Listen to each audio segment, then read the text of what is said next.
say very quickly before we start that you guys probably know I did about 12 or 15 stops in Canada with Jordan Peterson in the last year, and the worst thing I was called was a fascist. But tonight, I got called a Nazi. You've had that going on for a couple days now. Yeah, so I feel like I've arrived. So it's To start with, Dave, free speech is obviously the cornerstone of Western civilization, and every one of us on this stage is taking risks in defense of it. You are a free speech advocate, and that is an understatement. What made you decide, as an American, to come to Canada and take this risk of coming in here to stand up for free speech right here? Well, you know, I think most of you know my story, which is why a lot of you were groaning when he said the Young Turks. I was a lefty. I was a progressive. I know what that is, what leftism is. I know what that knee-jerk response to believe that any one of you people in this room, because you take some position, not even an array of positions, but because you take one or two mild positions, perhaps on taxes or something like that, that's outside of progressive groupthink, that they decide to label all of us racist, homophobes, bigots, Nazis, the rest of it. And I started seeing that argument, not only repeatedly, but exclusively. And the more that I saw it, I thought, this can't be right. This is too easy. Even if we're right, whatever that means. So even if when I was on the left, we were right about some policy issues, it can't possibly be that all of our opponents, all of our intellectual sparring partners are these evil forces of nature or something like that. And as I woke up to that, suddenly, and this was the shocking part, and I think this is sort of what put me on the map, is that I couldn't believe that I found all of these people on the right, I mean, basically you guys, who were absolutely open to agreeing to disagree, to hash out issues, to not be any of the things that I was told that you were. And all I've done really is been very open about my adventure. And I think it's somehow, I mean, look, when Max and I sat down on my show, you know, so here's this politician in Canada talking about free speech, people want me to talk to him, let's do it. And then I felt something happen here. So it's an honor to be here with you guys. And there is something that is truly worldwide happening right now. There is something going across the West. If you believe in Canada,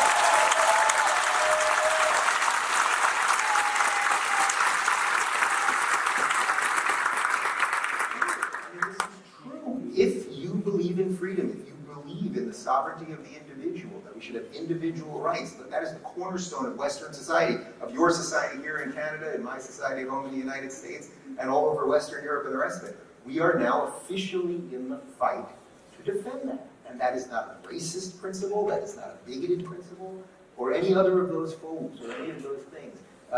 It is actually the most important principle. So I'm thrilled to be on stage with you guys. And I thank you for having me.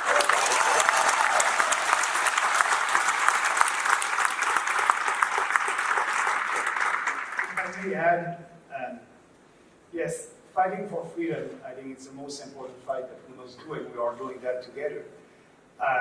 And I always have the question about why creating the People's Party. When I did that, I thought that I'll be alone, and but I'll fight for what I believe. And actually, after a month, we had more than 28,000 founding members, and now it's a growing movement, more than a political party. And for me as a politician, fighting for freedom is fighting for having real debates. And we don't have that in Canada right now, and at the university also. There's too many taboo subjects. And when we are starting a discussion, sometimes the other part, the left, they don't want to jump in that discussion with real arguments. And that's what I don't like in politics right now. And that's why, our candidates and everybody that are with us, they're free to speak and to debate. And as soon as I pointed that during that election, the Conservative Party of Canada said to their candidates, don't do any debates. Don't do any debates. But that's the basic of our civilization, to debates. We think we have the right ideas because they're based on freedom and personal responsibility. And we are ready to debate. And I want to thank our candidates and everybody across the country that are helping us to build this party and fight for our principle. But you can count on us, on me, to bring the subjects that are important, like speaking about immigration, speaking about free speech, speaking against Bill C-16 and all these crazy leftist proposals. But it's only the beginning for us. And you know that in my campus also. Well, you cleared something. Well, first of all, everybody's probably like, who the heck is the guy on the side?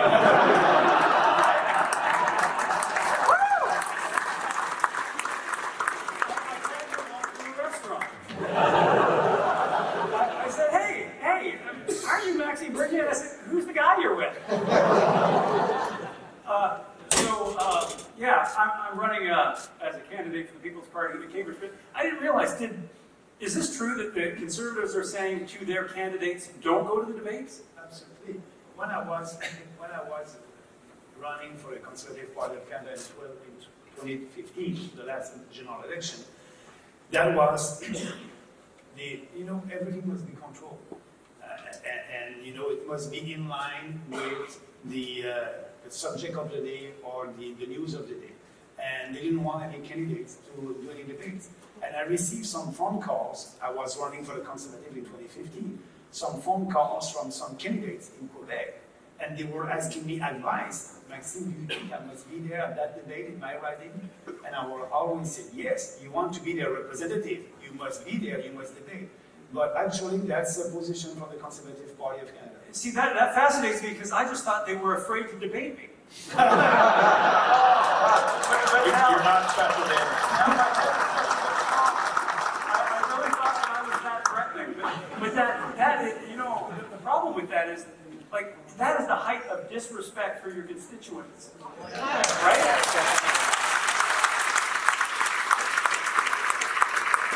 But there's something else at play here.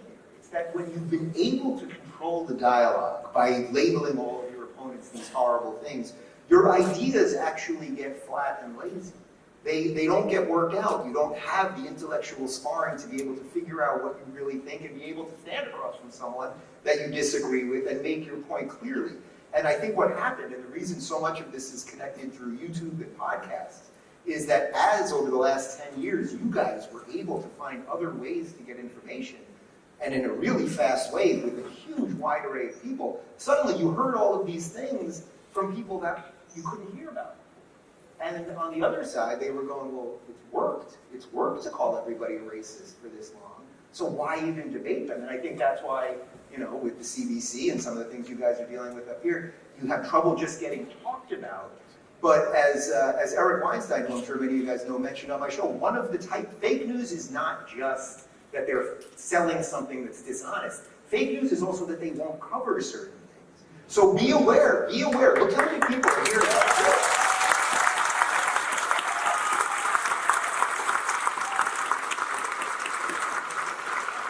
According to the media, you do not exist. You're all superheroes. You're all invisible people. You do not exist. You're Jedis. You're all Jedi. And if I may add on that, we did a rally in Vancouver last week. We had 500 people over there. We had the CBC and the media. No coverage after that, but they were there. I did a rally after that. It was last week also, the day after in Calgary.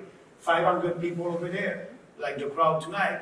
The media were there, nothing on the news. So I think it was fake news. Yeah, it is absolutely a type of fake news by ignoring you. And then, that also is the irony. The more they say, oh, you're racist and bigots, and the more they ignore you, it becomes this mysterious thing. And then what I think will happen over the course of tonight, for any of you that are here, that maybe you're on the fence about what really is freedom, what is liberty, what does caring about the individual mean, well, you're going to walk out of here and go, wow, I didn't hear anything that was racist. I didn't even hear anything that was radical. All I heard was something that challenges just the mainstream factory settings that we're all sold on. And that's what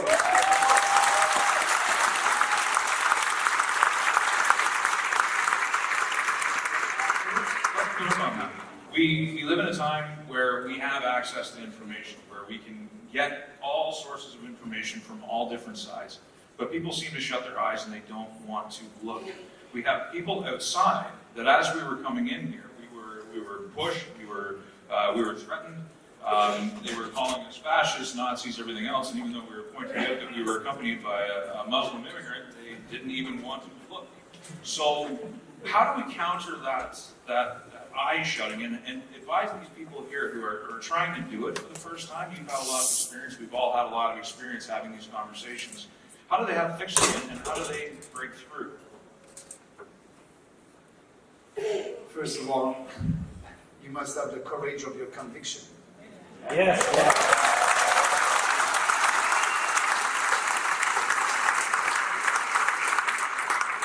And it is too bad that that happened. But go back to history. In Canada, we created Out West, the Reform Party, 25 years ago. Out West, but 90% of our program is coming from the Blue Book that was a program of the Reform Party. But remember, Preston Manning was the leader of the Reform Party, and in the beginning, they were saying to Preston, he's a racist, and that happened to him. But everybody knows that Preston Manning is not a racist, was not a racist, but because he brought new ideas, and he was fighting for limited government, more freedom, and speaking about issues that were important at that time. So that happened to us right now. We just have to go on and to do the fight. And the fact that we are here tonight speaking about what we believe, I think that will give some courage to our candidates and people out there who share the same ideas to be out there to speak about it. The more we speak about an idea is because we know that we have the best ideas. I think so.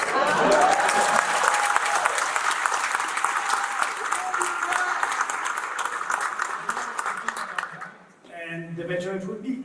You know, I have a lot of questions by journalists, and they are asking sometimes good questions. But they are asking me a good question is, what is the biggest challenges that you have as a leader of a new party? And the biggest one is to be known, is to be out there, because half of the population don't know that we exist. And the biggest challenge that we have is with the mainstream media. And now we use the social media, and the more we'll be out there, the more I think people will be able to listen of what we are saying. And I can tell you that it's a long journey. We started that a year ago, but it's only the beginning also.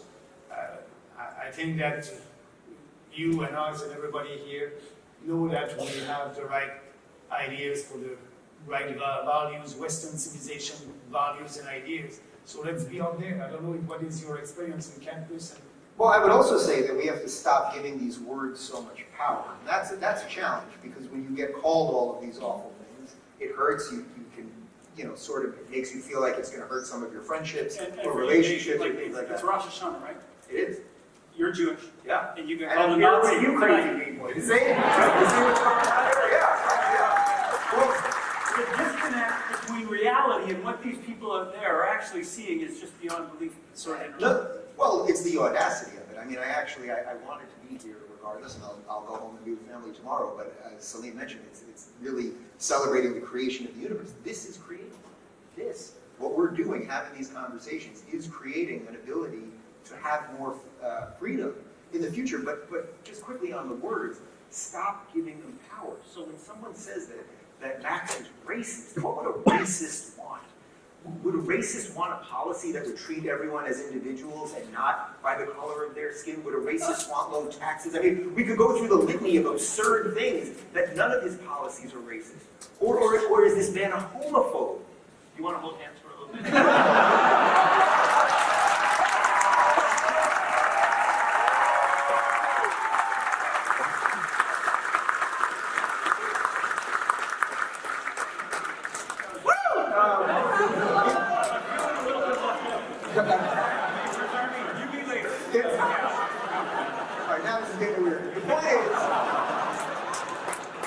Stop giving these words power. They are actually meaningless, and they're the last gasps of people that don't have much left. Those people don't have ideas.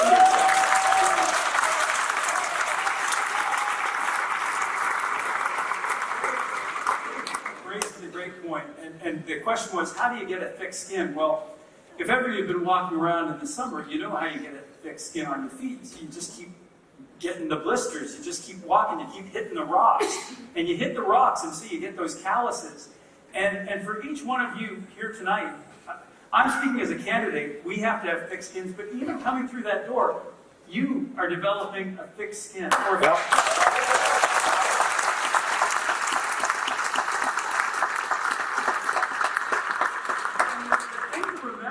that a thick skin doesn't just happen, but you have to be intentional about it. It's like a muscle. You pick up something that's a bit heavy, and then you pick up something heavier, and you pick up something heavier.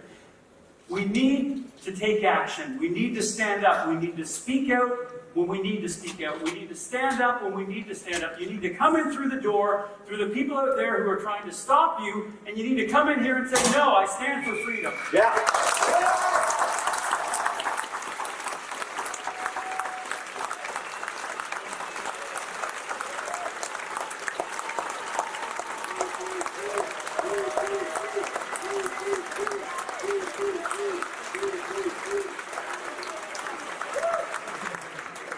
Remember, too, that if it gets to you, and if you're taking it really seriously, walk away, but make a commitment to come back. And the other thing that I try to live by is always give better than you get. So when they're doing that to you, give them a little bit better. And you can win people over. I've done it. I've seen it. People awaken. They have their own journeys. And that's what you're trying to engender, for sure. So,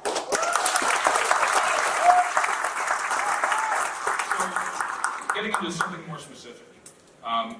Both of our countries have an immigration issue, and have a border issue, and have issues. And it seems you can't even have a discussion about these issues without being called a racist or a xenophobe or any other title like that. So how do we solve real problems if we can't even have discussions about things that are actually a problem? First of all, I think we must start the discussion, and that's what we did at the PPC. But yes, it can be tough someday, and but I'm always saying that, I want to appeal to your intelligence, not to your emotion. So when people are saying bad things about us, they don't want to have any discussion on the core of the policy. And so the more we speak about that, the better it is. And I just want to let you know that on immigration, when we were just entering this building, people were saying that we were anti-immigration. We're not. And we're not. We're proud. As you know, this country has been built by Francophone, Anglophone, First Nation, Inuits, and immigrants from all over the world. We just want fewer immigrants, and we want more of them must be economic immigrants. And that's why we have an immigration policy to fulfill our economic needs. But the other politicians, they're afraid. But we're not radical speaking about immigration in Canada. If you look in other countries, you have the discussion in the US, you have the discussion in Europe, but 49% of our population want us to have that discussion. So let's have it, and they don't have any arguments that will be solid against our proposal. We're not racist, we're not for mass immigration, we're not anti-immigration. We just want to have fewer of them that will come and share our values, and being sure that we have an interview with each one of them like we did in the past. We have a point system in our country that was better than right now. And before in the past, if you speak French in Canada or English, you had more points. And we know that it's easier for an immigrant to integrate our society, be part of our society if they speak one of the two official languages. But now this point system is not the same that it was in the past, so we need to review that and having a debate. But the good news is, I'll be on the stage to have that debate.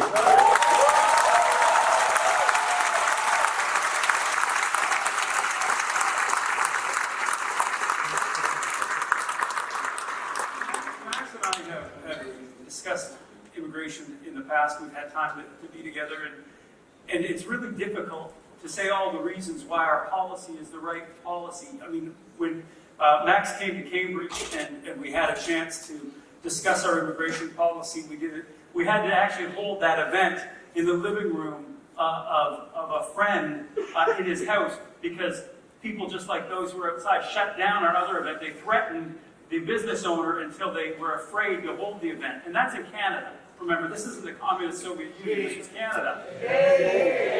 Indeed. So, but you know, we've talked about it, and something that I want to look at our policies and say, not only are they the best rationally, they are the best for compassion. And let me just show you this. Listen, we've got great research out there. There's the Harvard economist, George Borges. He's been studying immigration for 30 years. He says if you want to raise the wages of the working poor, you've got to lower immigration. Because if you have an oversupply of newcomers into jobs, it keeps those wages too low. There's no incentive to business. By lowering immigration, we're actually helping the poor. And we've got to make that known, because this is why our policies make sense. Right?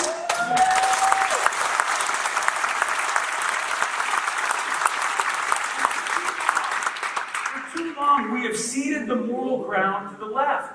And they say, well, we want to have more government spending because it's going to do more. And it doesn't. It doesn't. We've got policies that not only help the economy, but help the poor. Not only will lower immigration help raise wages, it'll also help make housing more affordable. It will.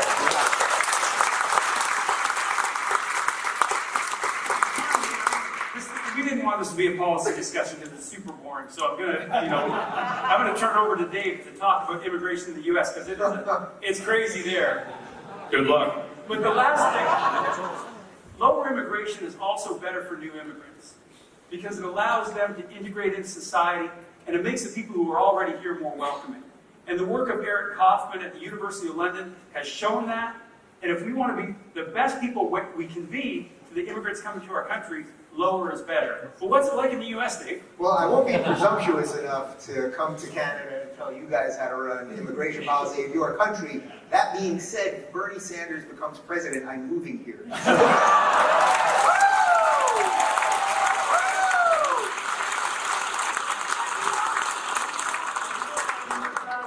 You test.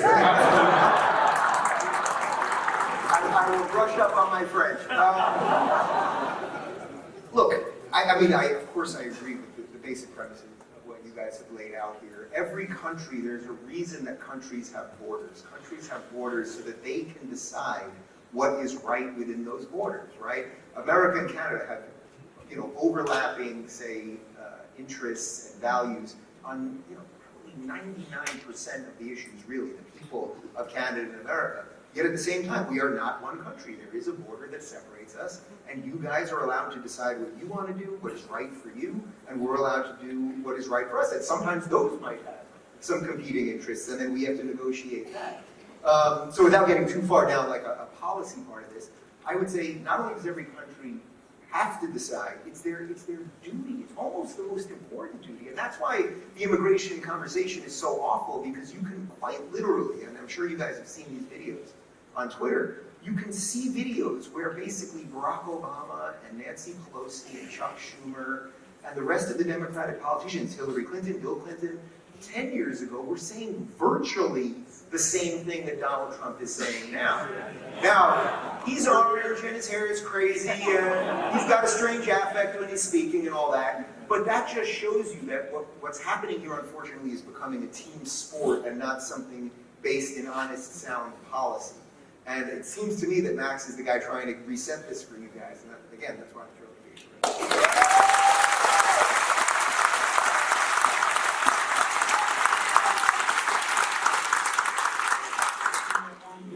The lack of skilled workers, it's always a question that they will throw at you.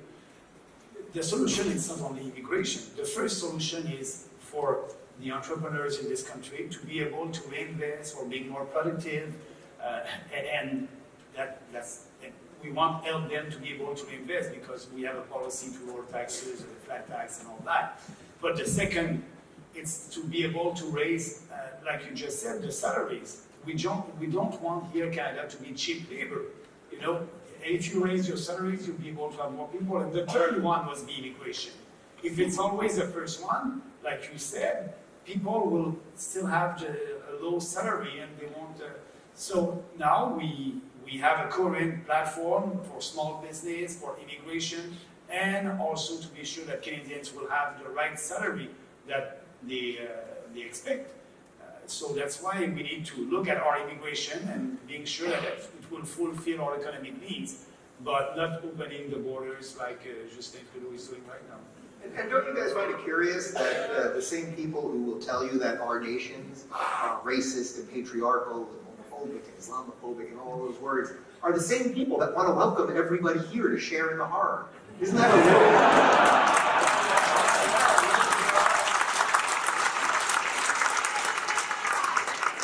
So when you're in politics, obviously, and also when you're in the alternative media, it seems clear that the media almost has its own platform and policies, and that if you deviate from that, you're going to be demonized.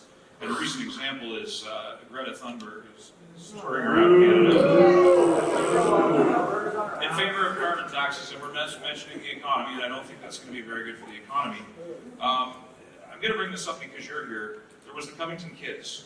And they were demonized in the media for wearing "Make America Great Again" hats. They were targeted. They were demeaned. They were destroyed. I think they were doxxed.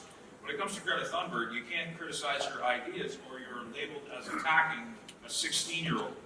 But we really need to have a discussion around climate change and carbon taxes and these things. So how do we go about this when we're fighting almost all of the established powers? We are fighting, yes, you're right, and also the media. Bias of the media on climate change. I'll give you an example. A couple of weeks ago, they were saying, the fires on our planet right now, they're the worst ever, what happened in Brazil. But the BBC did a big piece about that, and they look at the satellite photos, and we had more fires on our planet 15 years ago than this year. But you don't see that on the mainstream media. So what we want to do, we just want to have a conversation, but now it's supposed to be climate change emergency, and for them, I understand their strategy. If it's an emergency, you don't have time to think or to do more research. They want us to act right now, and they don't want us to debate. But for us, there's no climate change emergency, and we want to be sure to have a debate about that before changing our way of life, and that's too important. And I think that the more crisis they believe in, the better it is for us. The common sense people understand that the climate is always changing, and it will change also in the future. But we believe that the main reason for that, it is not human activities on this planet. That can be a part of that, but not the main one.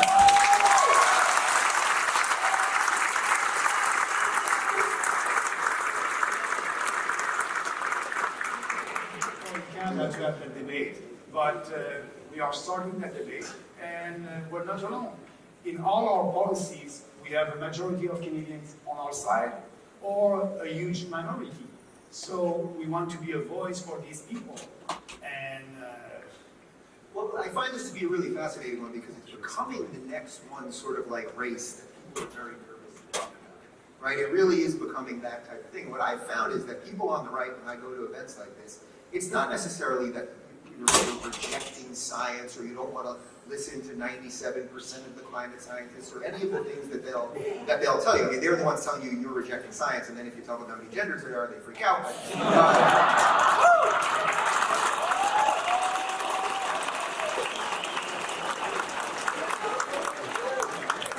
Not to be a dick, but what they're sort of doing with that is they're saying, bow to us now and bow forever. The earth is ending in 12 years. And of course, it's ridiculous and absurd. And what I have found, though, is that when I talk to you guys, and I've had people on my show where we talk about nuclear energy or other ways that we could blend a public and private way to deal with environmental issues, people are totally open to that, and I suspect you guys probably are too. You don't want something jammed down your throat and then forced to then expand government. And I think we're all sort of in the same place on that. Quickly though, on the first part of your question, which was about Greta Thunberg and then the Covington kids and the way the double standard was, right? So if it's a child of the left, you got to lay off them. If it's a child on the right, you can say, I'm going to punch them in the face on Twitter, and you get 1,000 retweets. By profession, I'm a social scientist. I'm at Laurier University, and being a politician is not my ideal gig, but it's, you do your duty. And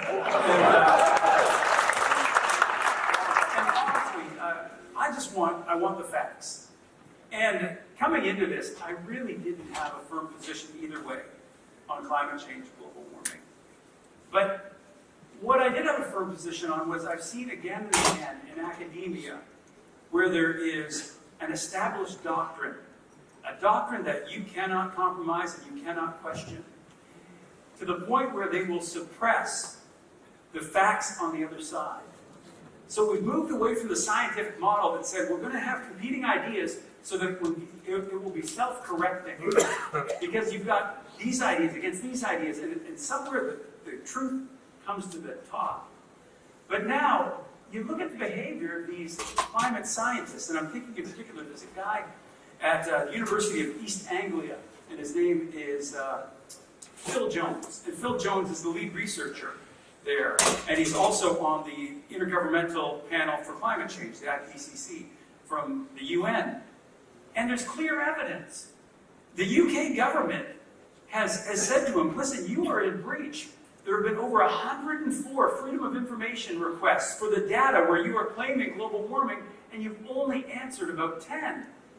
Now, when you have an academic who refuses to let another academic check their data, that's a red flag. Another thing, there was a WikiLeaks for this fella, and in some of these emails, he says specifically that he's bragging that he's been able to get onto the editorial boards of certain journals, and he's able to suppress or deny the publications of other scientists who have gone against his global warming findings. That's not science anymore. That's ideology.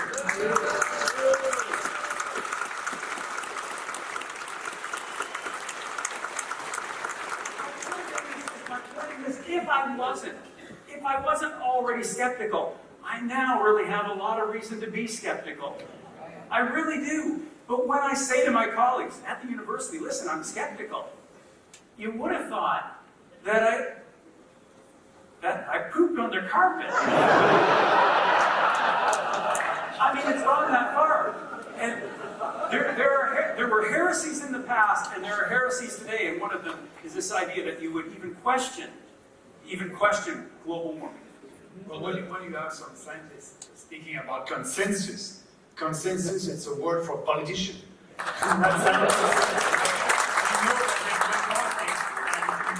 They're doing research, but it's always not based 100% on facts. They're doing politics, these people. So for me, I don't like the word consensus. I prefer conviction. I prefer facts and reason, and that's the most important for us. And we'll see.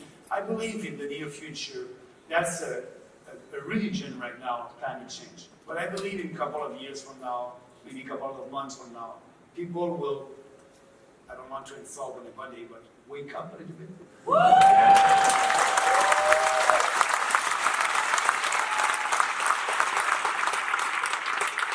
If you use a plastic straw, you should be shot. Well, it's nothing new in science. Like, science always develops these consensus, and then the people who break them with new evidence are always besmirched. There's a long history of this in archaeology and in geology. One of the consequences, of course, of consolidating around consensus and then having a society and a culture that doesn't foster debate, having a media culture, a political culture that doesn't allow debate, is you end up with politicians that, instead of trying to tell the truth about subjects, get into vote-buying schemes, whether it's through corporate welfare or through foreign aid or through boutique tax credits. Did you know the most important thing in Canada is a $2,000 camping tax credit? Did you know yeah, paddling a canoe, right, if we're still buying this. So, I thought you said they could get a free canoe. Oh, Now I'm really moving here. But I think one of the things you're doing, Max, is trying to push back against the whole vote buying and corporate welfare and Yes, and it's going well. It's going well because I like competition. I'm a free market guy. I like competition, but nobody wants to compete on our turf, the freedom and less government and no vote buying. And doing that, you need to explain your policies a little bit more. And people appreciate that. Actually, in the news today, all the promises from all the other political parties, I think the cost of all that was $100 billion. And we still have a couple of days before the end of the election. So, before the day of the election. So they try to buy votes. But for us, our commitment is to cut. We want to balance the budget as soon as possible. And after that, when we'll have surplus, yes, we'll give you back the money.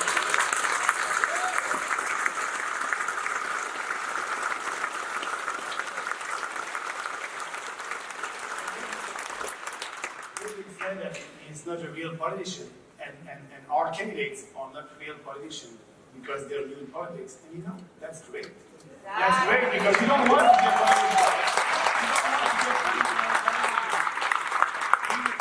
politician. People, don't believe in politicians anymore. That's why we have 30% of the population that didn't vote in Canada at the last federal election. And so we have to be different. And that's what I like, I'm telling what I believe in based on principle. If you like it, come with us. If not, that you have the choice. You have the choice with the other parties. So we won't play that game by vote. And I think people appreciate that. It's very, it can be risky as a politician, but I think it's a beautiful risk doing politics differently. The one thing I have to on one thing. He said that there's us and then you have a choice with the other parties. Reality suggests that there's us and then there's this really one other party.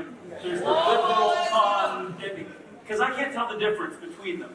Like, there really is one party that is liberal.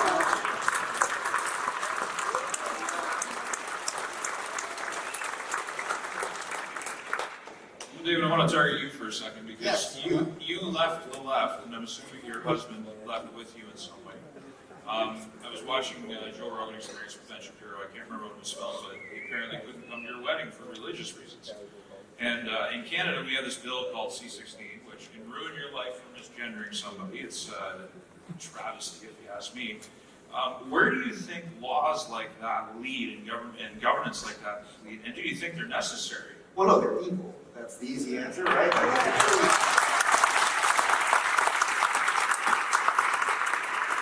Any law that would compel speech or punish you for speech, I would view as evil. Now, look, in the United States, we have the First Amendment where we have extra protections around speech that I think actually makes most of the world jealous of us. And it's funny because if you listen to most of the lefties in the U.S., they'll tell you how everybody hates the U.S., everybody's so disappointed in us and all this stuff, and it's like, nobody's leaving, everyone still wants to come. Leah Dunham, she's still here, Deborah Messing, she doesn't go anywhere, I bought her a ticket,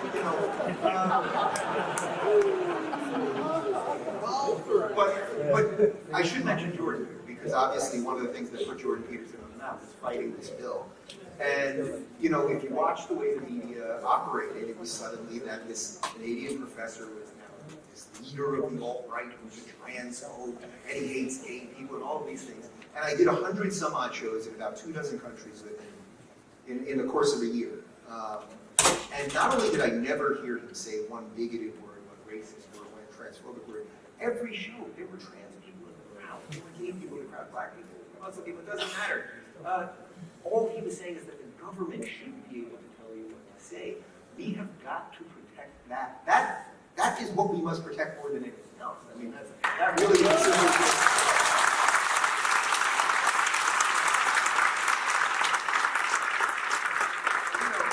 It's funny because I don't bring up my sexuality. I don't think it's relevant in any way other than, and I know the nature of why you brought it up, because that's the game that they play. But I don't want any extra credits, and more than anything else, I don't want any extra rights. I want the exact same rights as everyone else.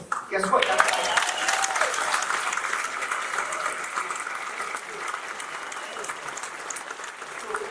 I would never want to use my identity, my immutable characteristics. I would never want to use them as a cudgel over anyone else. And sadly, identity politics has tricked a huge swath of people all over the world, that somehow the things that they're born with that they can't change have far more importance than the ideas they come up with, and the thoughts that they have, their actions.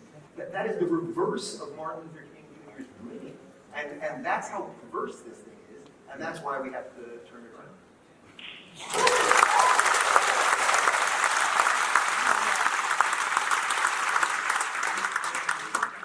I just want to add that for us, our policy is easy and simple. We're going to rebuild them. That's it.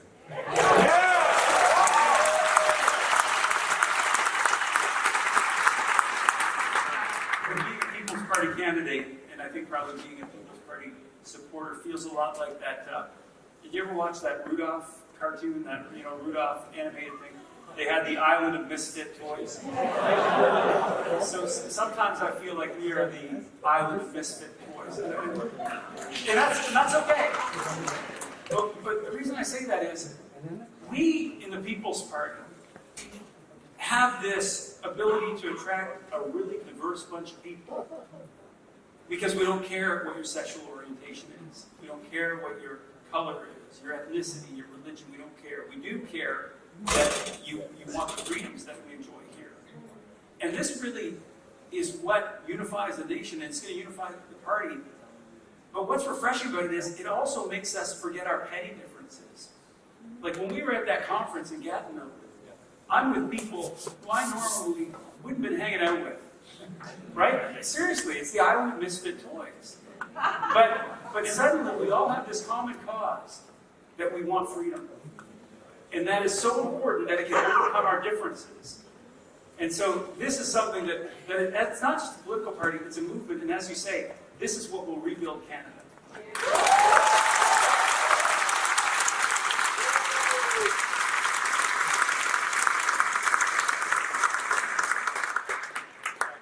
Identity politics and vote buying, we don't play that game. And I like to tell the anecdote, and I think you must know that one. I'll be very short. When I was running to be the leader of the Conservative Party of Canada, I've been invited in Toronto with a Muslim organization, and they had a lot of conservative members, and they told me and our team, Maxime, you're the only conservative leadership candidate that didn't come to see us, because we have a lot of our members that are conservative, and we have a list of questions, and if you want to come. So I went there, and they asked all the questions. And at the end, the lady said, the last one is the most important question. If you want to take time before you answer, it's okay. If you want to go back to Ottawa and think about it and write back the answer, it's okay. I look at her. What's the question? My God. And she said, our members will read the last one to decide for which candidates they will vote. Okay. So I asked the question, and I'll see. And she asked the question. You don't know that ended the vote? No. Yes, no. So she asked the question, she said, what will you do for the Muslim community? And I look at her, that's the question. She said, yes. I look at her, I said, nothing.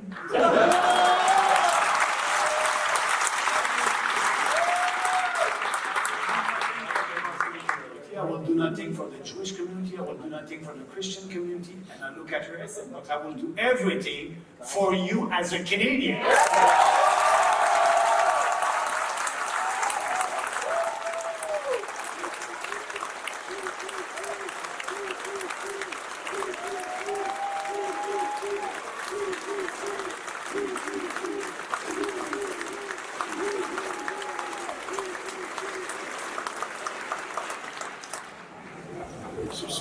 Speaking of identity politics, we have to talk about this.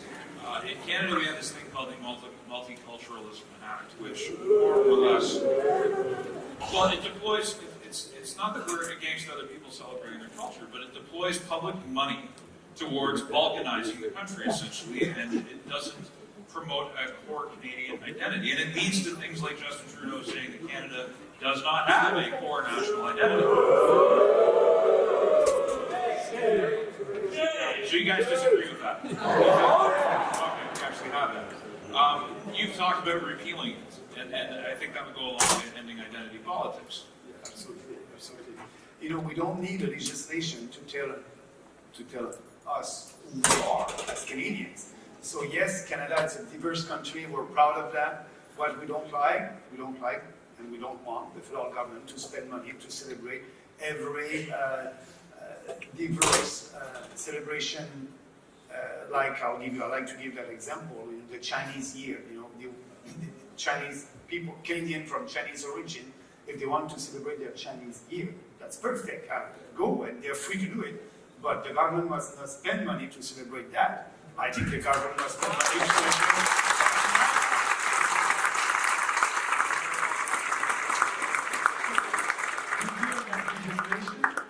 And we'll be able to save some money, and we'll use that to promote what unites us as a country, our history, our culture, our values as Canadians, and that's what Canadians, I believe, want.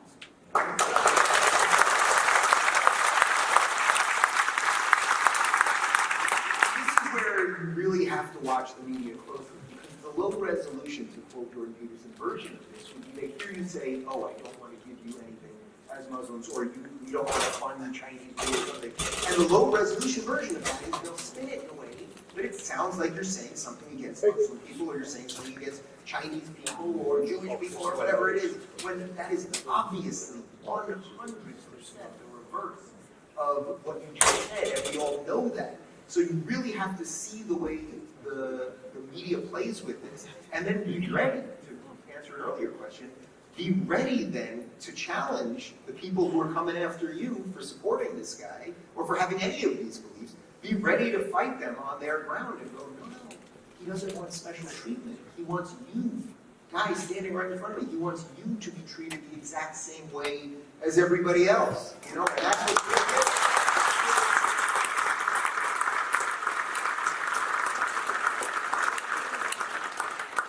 Maybe some of you were there when Max made the announcement about the immigration policy. And then the media, they covered it, and the Toronto Star covered it, the CBC covered it. And one of the things that they really took Max to task for this, and he wants a values test. They were really, they just drove them crazy. He wants a values test for immigrants. And I was there, and Max said, I'm going to tell you what the values are. I want equality between men and women. I want to make sure, I want to make sure that whatever your sexual orientation, you can live your life. That people respect the rule of law, and that they take democracy. And all these things he said were codified in our Charter of Rights and Freedoms. They're the things that we all want and desire. So my question for the media, who were so scathing about this, which one of these rights wouldn't you want someone to have? I mean, we really have to flip the script on them and say, what are you saying? You don't want newcomers to Canada to respect women like they respect men? You don't want that? Because please tell me which one of these we should get rid of, because it sounds dangerous to me.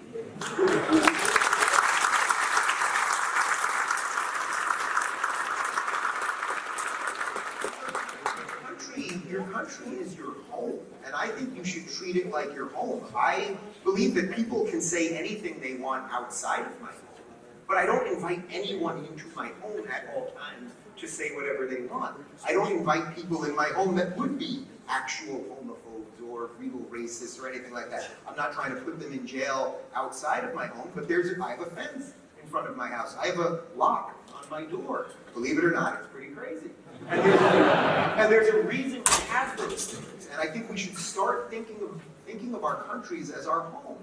And we should be as welcoming as we can be, but we shouldn't just have a door that's open for everybody at all times, regardless of anything, just so that we kind of feel better about it.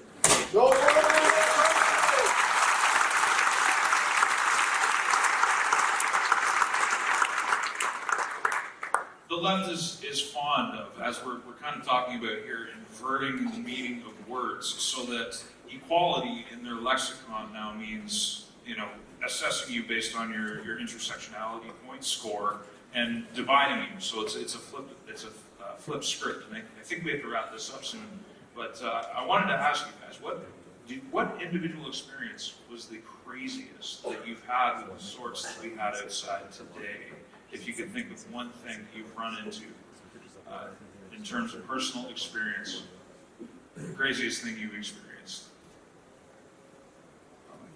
I mean, I can start, I immediately go, well, I can tell you about yesterday, right? Well, I just got called a Nazi on the first night of Rosh Hashanah. That's Welcome to Canada.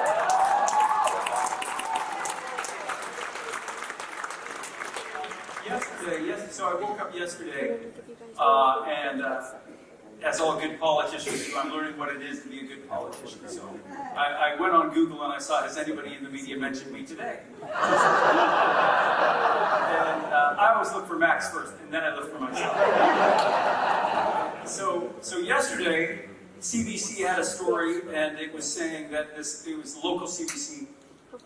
This little boy, 5-year-old boy, had written a letter to local politicians, because he was concerned about the death of the polar bears. Fair enough. And the really cute kid, really just curly hair, beautiful.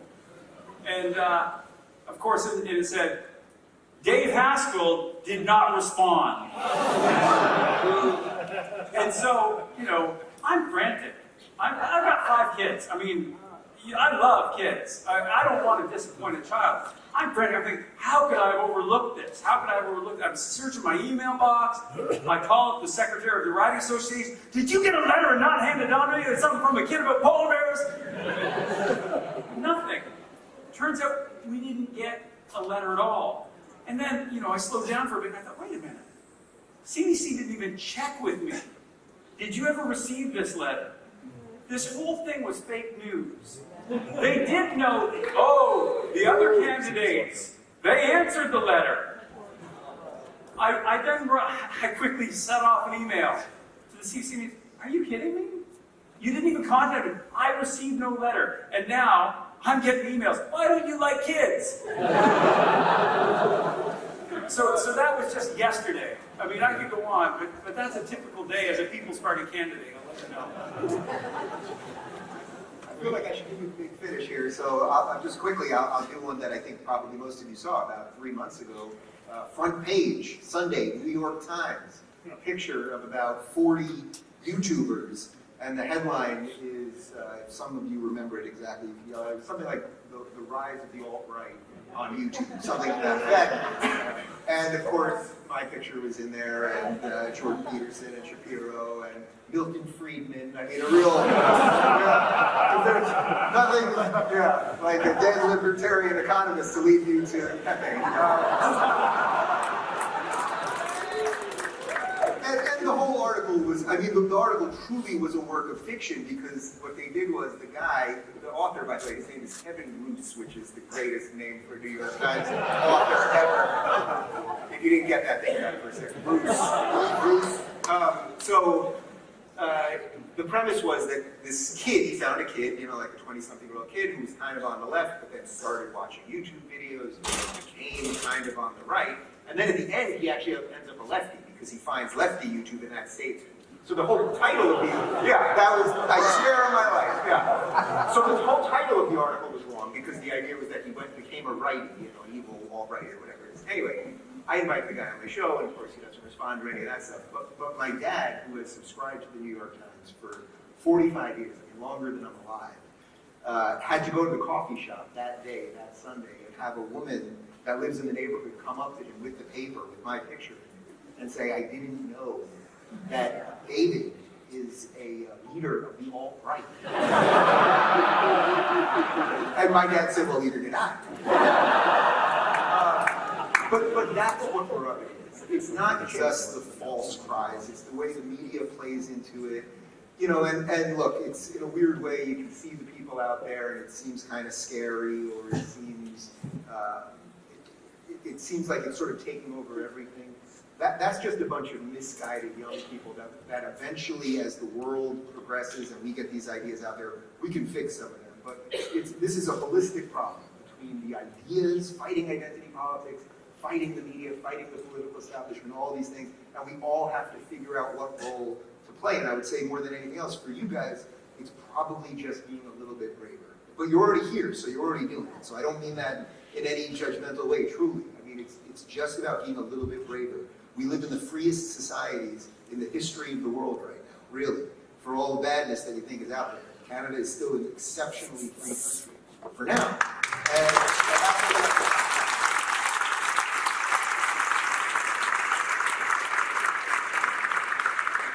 Frank, I'll do my politician.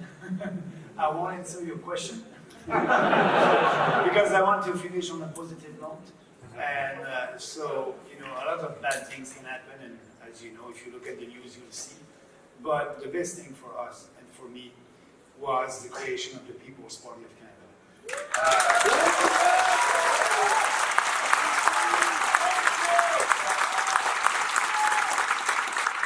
Some days it can be tough. You need to have, yes, tight skin and being ready. But, you know, it's my best time in politics. I like what I'm doing. We have great people, great candidates, and we are fighting for the real values and for what we believe. And the core of our principle is we at the People's Party, we believe in you, we believe in people, we believe that you can do what you want to do in life. We don't need the government every time, every day of your life. We want limited government, more freedom, and fighting for that. For me, it's great because I'm myself, and there's no more political correctness. And we are doing politics differently based on principles, and we don't try to please everybody. So it's my best time in politics, and the 14th of September, just remember that date, a year ago. That was the date that we created the People's Party.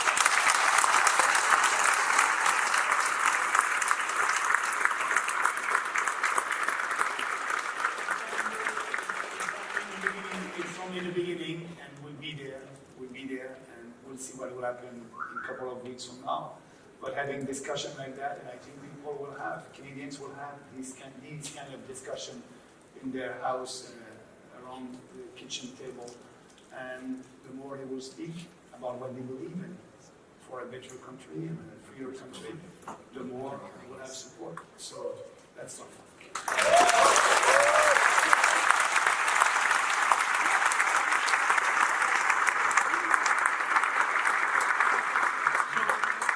Obviously, I want to thank all of you again for coming out and braving the outside and getting here and reminding you, as Max has just said, we're called the People's Party because we're made of people. You are the People's Party, and you'll all be the People's Party.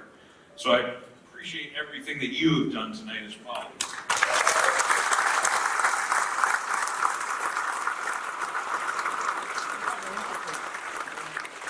And with that, I would like to invite the media up onto the stage for a media scrum so that you can ask us, our friends in the media, to come up and ask us all the questions that they would want, and I wish you all adieu. Thanks to David Rubin.